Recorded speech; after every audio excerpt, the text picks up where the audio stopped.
De la palabra al senador Alejandro Encinas Rodríguez para fundamentar el dictamen a nombre de la Comisión de Estudios Legislativos Segunda.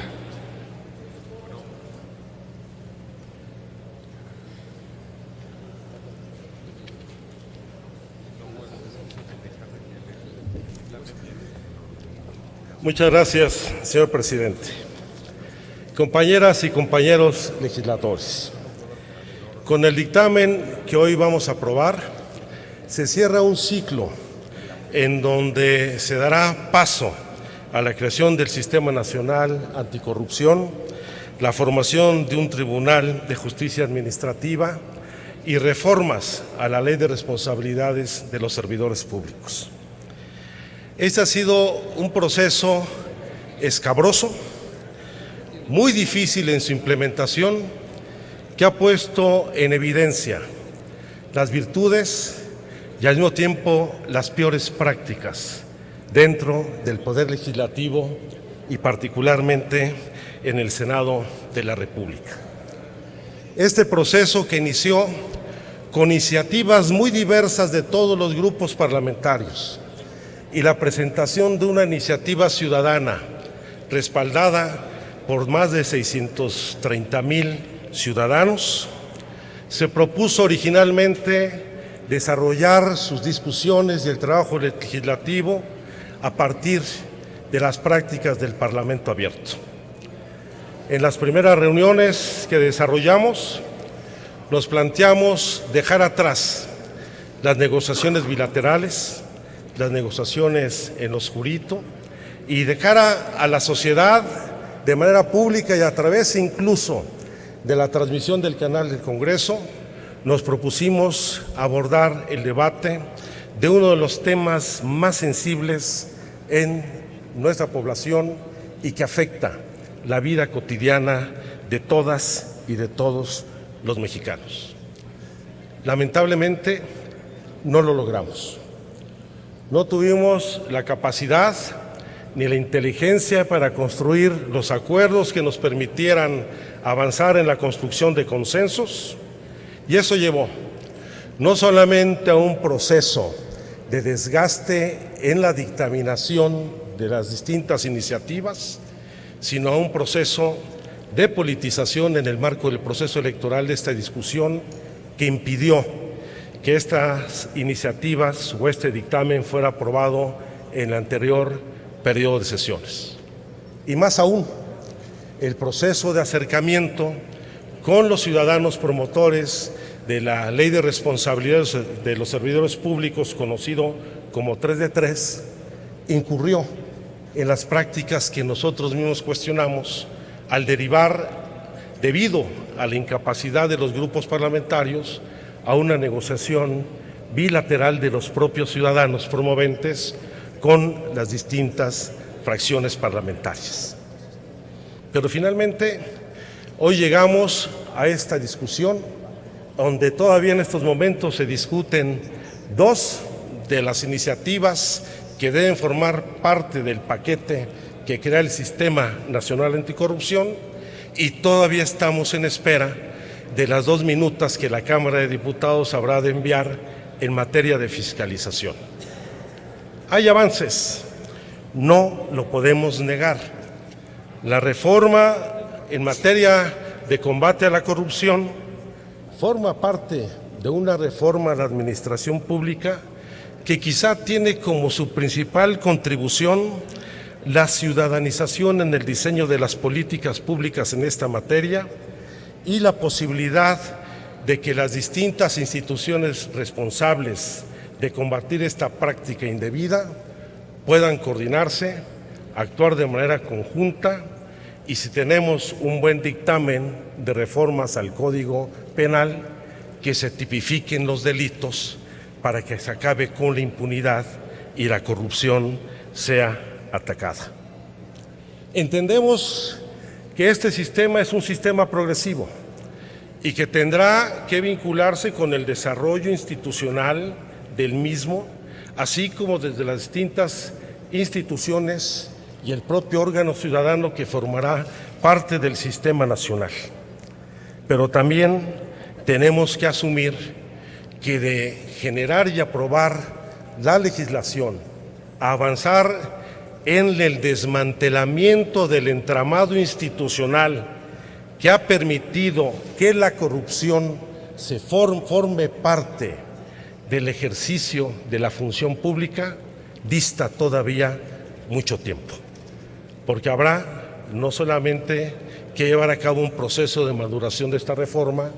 sino se requieren mayores reformas que no se quedan en el ámbito legislativo, sino que requieren cambios al régimen político en nuestro país. Un régimen que se ha sustentado lamentablemente en tres pilares: corrupción, autoritarismo e impunidad, porque lamentablemente la corrupción se convirtió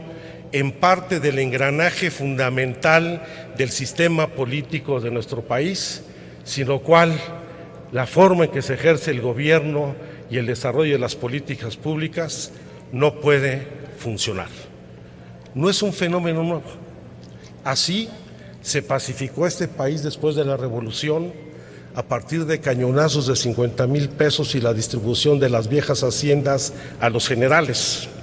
Así se constituyó la base fundamental del presidencialismo mexicano,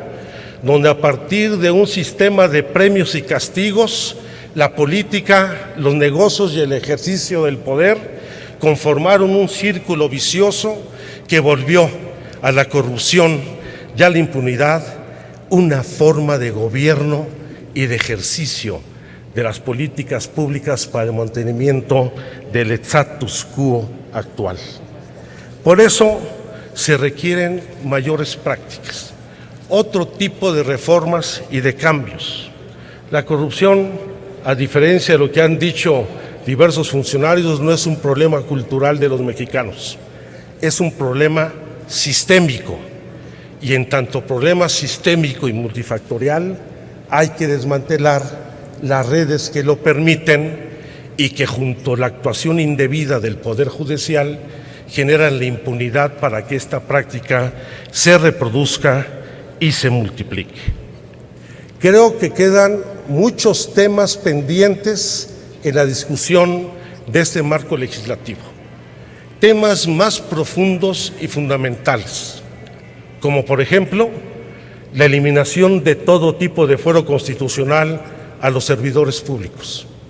empezando por el fuero presidencial, que más que inmunidad otorga impunidad al presidente de la República, la eliminación del fuero a los legisladores y a todos los gobernantes de este país, pero también hay que atacar la otra cara de la moneda, porque hoy la reforma en materia del sistema anticorrupción se ha centrado en lo que es la función pública, la administración pública y los servidores públicos y representantes populares. Pero falta ir a fondo con la otra cara de la corrupción, que tiene que ver con el soborno, que tiene que ver con el tráfico de influencias, que tiene que ver con el lavado de dinero, que tiene que ver con la utilización de paraísos fiscales, la creación de empresas offshore para eludir impuestos y encubrir operaciones económicas ilícitas, y particularmente el que se nos rinda cuenta del origen de las fortunas que hoy los hombres más ricos de este país e incluso de los hombres más ricos del mundo han acumulado a partir de ser prestanombres o de ser beneficiarios de la privatización de los bienes de la nación o la concesión de servicios públicos. Esos temas están intocados en la legislación que hoy discutimos. Y espero que en el próximo periodo de sesiones una ley contra el soborno que permita hacer la investigación de las empresas privadas dentro y fuera del país y hacer el seguimiento de las labores de inteligencia de cómo administran sus recursos en el sistema financiero nacional y fuera de México, nos permita ir a atacar realmente el problema de fondos. Que nos digan qué funcionarios del gobierno se vieron beneficiarios con la privatización de los bienes de la nación. Porque qué bueno que tengamos hoy una 3 de 3, o una 2 de 3, o una ley 2 que 3 de responsabilidades, pero todavía nos dan respuesta de los beneficios que Miguel de la Madrid, que Carlos Salinas de Gortari, que Ernesto Zedillo, que los propios presidentes de la alternancia han tenido con la privatización de los bienes públicos y con el otorgamiento de las concesiones que corresponden a la nación. Creo que se avanza, pero todavía nos falta un largo trecho por recorrer, porque no basta combatir la corrupción, hay que combatir la impunidad, y esa impunidad emerge fundamentalmente del poder intocado de este país, que es el poder judicial, que todo lo encubre, todo lo tolera,